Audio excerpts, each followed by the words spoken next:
Hey everyone and welcome to Storytime. My name is Jake and today we are going to be looking at the subreddit r/maliciouscompliance. So let's sit back, relax and enjoy some Reddit stories. Boss is going to keep asking me to work shifts when I take time off? How about I take a permanent vacation? This is the story of my former employer.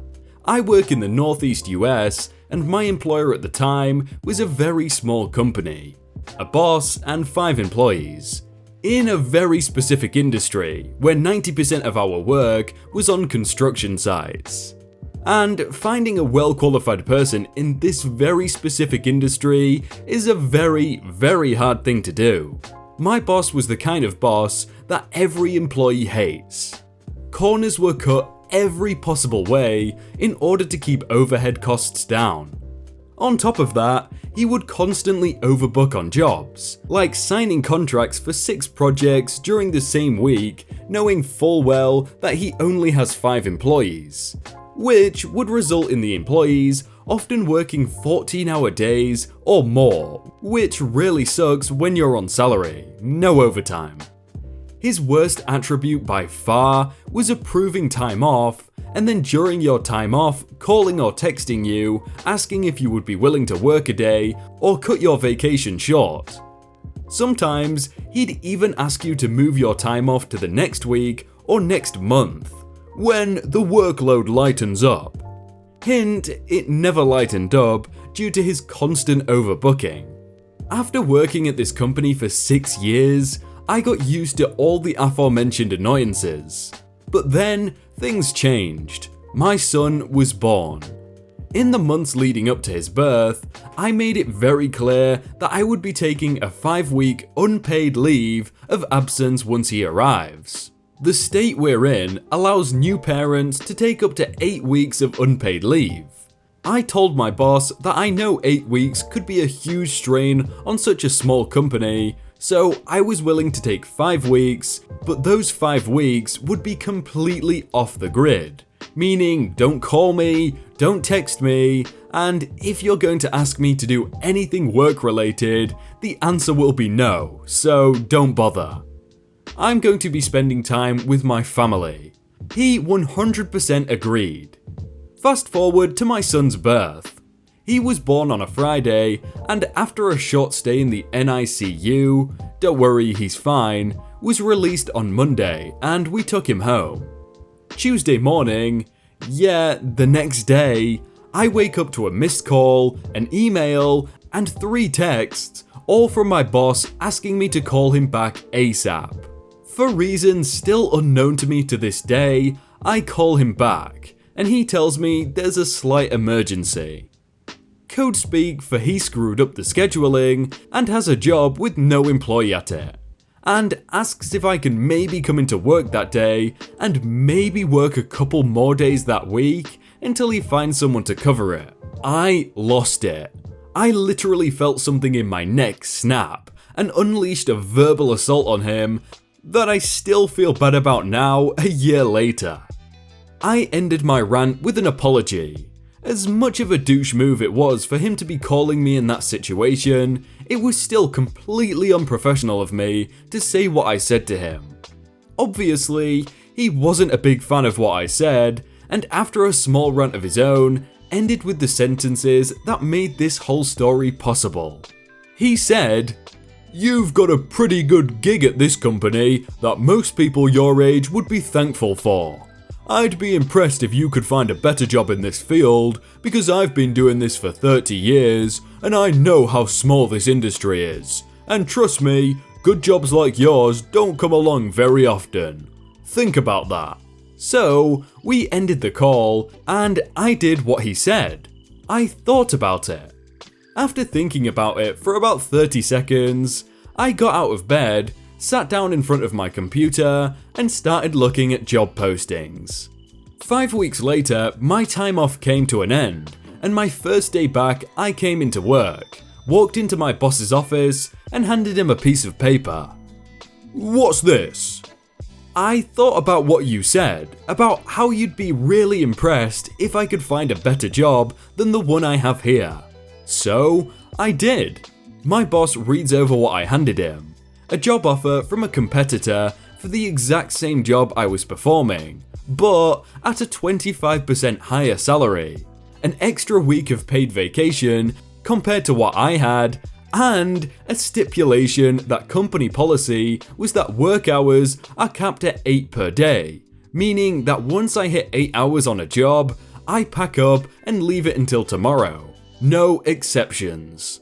Well then, can I have the day to crunch some numbers to come up with a counteroffer? No, don't bother. I just wanted you to see it because I know you wouldn't have believed me otherwise. Gave my 2-week notice and left for whatever job site I was on that day. That was a year ago and I could not be happier with my new job. I get to spend lots of time with my boy and that's the best job perk there is. For all you bosses and managers out there, don't mess with your employees, especially the good ones. Treat them how you'd want to be treated. Most employees don't quit their jobs, they quit their bosses. Wow, I've got to give respect to him though because he still gave his 2-week notice after all of that. I'd be straight out of there. 20% hike for me. Thanks. Here it goes. A friend of mine joined a job at 850 kilometers from our hometown, but the company required him to provide a local address before the initial interview. So, being the sensible man he is, he gave the address of a friend in the next town, almost 80 kilometers away from the company's office. They requested less than or equal to 100 kilometers. He received a mail, not he, but his friend, regarding the date and time of his interview. Company did this to verify that he actually lives there, as it was hand-delivered by an employee who straight up asked if he was in fact a roommate. He got selected and was told he would be getting fuel compensation for driving down to work, but instead of looking at his odometer, they'll be using the distance shown by Google Maps between his residence and the office, as he will not be compensated for his personal use. He was asked to join after 2 weeks, so he looked for a residence in the distance of 5 to 6 kilometers and found one in his budget and as per his standards. Malicious compliance time. He asked his manager to add his address for fuel compensation. Manager looked at his company profile and took it up with the HR executive or manager, and he did that. I need to get my address changed regarding the fuel compensation. It's not in my authorization, so if you can wait a couple of minutes, I'll get my manager. What is your issue right now? I need to get my address changed for... He was then interrupted. No, you don't. Just use the old one. It's the company being generous by giving you your fuel to come to the office. You can handle a little less than your expenses. But my residence is 7 kilometers away and my registered address is... He was interrupted again. Then you would be losing only 2% of your current pay if your old address was at the office space, so stop whining. I'm busy and don't have time for your crap. Okay, as you wish. Yesterday, I was catching up with him and he told me about this story and about how generous the company was. I can just imagine this scenario where the guy's like, you're paying me too much for my travel. And they go, I don't care. He's like, oh, okay, bye. No one can have leave until we are all ready? Okay, boss, whatever you say. In high school, I worked in the kitchen at a summer camp. We were not paid hourly, we were paid per meal we worked. One summer, they got rid of the chef who'd been working there for decades and hired a new guy, Chef, who was a real piece of work. He was in his 60s, burned out in life and had no love for the camp or the job. The former chef was in her 30s, high energy and had worked at the camp since she was a kid. Her kitchen was immaculate because she took pride in her work environment and genuinely loved the camp and her job. The camp only hired the new guy because they wanted to branch out into a year-round program and knew she'd be unavailable since she had a long-standing winter job. Soon after Chef starts, the kitchen gets dirty real fast. He believes that cleaning the kitchen should be someone else's job. He's simply there to cook. The previous chef was there sun up to sun down, and in between lunch and dinner shifts. While we all had a few hours as break, she was taking care of her kitchen, keeping it tidy and organized. Chef started showing up a few hours before meals, and then as soon as he's done cooking, he is out of there, leaving a staff of underage kids to deal with washing everything, putting stuff away, properly wrapping and labeling leftovers, cleaning up the fridge and pantry storage, etc. None of us have been trained on food safety, and we've never deep cleaned the kitchen because the former chef preferred to do it herself. Camp owner notices the issue and offers to pay us an extra meal for someone to stay late and deep clean the kitchen once a day. So I take most of those shifts. Chef is told, but I don't think he pays much attention until halfway through the season, another co-worker asks to split the kitchen cleaning duties with me one evening. I say okay, but she proceeds to do nothing constructive. Just seems to be puttering around, wasting time. Deep cleaning the kitchen involves 5 distinct parts, so I finish 4 of 5 and then tell her if she wants to get paid, she can do part 5, the only part left, which is both the easiest and fastest part. Otherwise, I'll finish it myself and she can go home now, but she won't get paid. She seems to snap to it and starts part 5, so I leave for the day.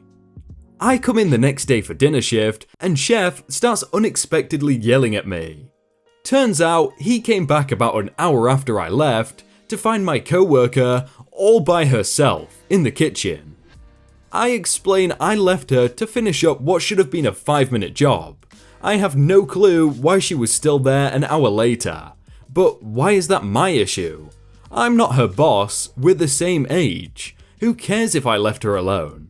I've been doing that job alone for months. Chef won't listen to my logic. He seems to think I was shrinking my duty somehow. So, to punish me, he makes up a new rule on the spot that from now on, no one leaves the kitchen until everyone is finished.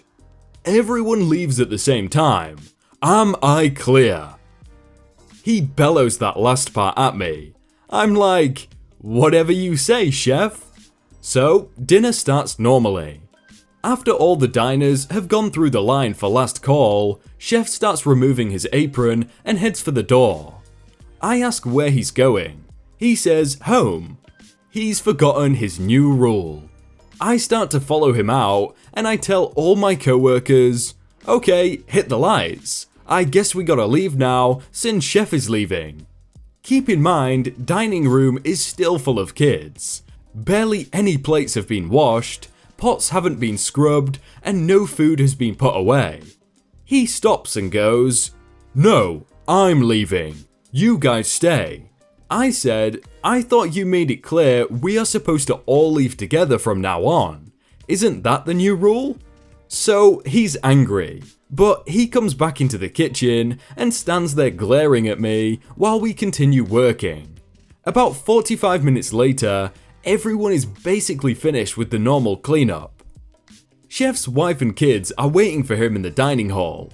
They all lived on camp property, and the kids are getting antsy, so chef tried to leave again. That's when I reminded him about the deep clean that I still have to do. He blows up, starts swearing, calls me a few names. I calmly wait out his tirade, then say, "Hey man, you made the rule. If you want to admit it was stupid and a mistake, you can leave right now." Well, he decides not to give in, so I proceed to deep clean the kitchen just as slowly and thoroughly as I can. That kitchen has never been so darn clean. Because he's never deep cleaned the kitchen, he has no idea how long it's supposed to take, or how many parts are left. Just as I'm finishing the last part, he throws his hands in the air, says, "You win, forget the rule," and we all go home. Found out later that my co-worker I was accused of callously leaving in the kitchen all by herself was just trying to avoid going to Bible study by making it seem she had to work late. Her mother was an overbearing, strict, religious nut who went to the same church as Chef and his family. And when Chef caught her in the kitchen, waiting for her mum to pick her up after Bible study, she lied so that he wouldn't tell her mum that she skipped it.